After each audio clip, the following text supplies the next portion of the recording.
నమస్కారం. ఘంటారావానికి స్వాగతం. ముందుగా ప్రధానాంశాలు. సచివాలయంలో కొనసాగుతోన్న మంత్రివర్గ సమావేశం. ధరణి అక్రమాలు, నీటి ప్రాజెక్టులపై చర్చ.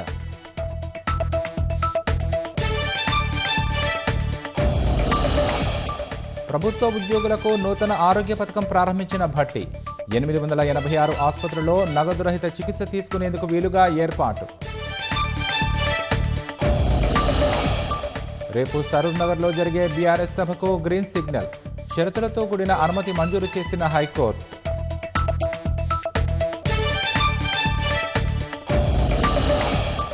దేశవ్యాప్తంగా ఆధునీకరించిన 75 రైల్వే స్టేషన్ల ప్రారంభం. పునరాభివృద్ధి చేసిన హైటెక్ సిటీ స్టేషన్ను ప్రారంభించిన ప్రధాని.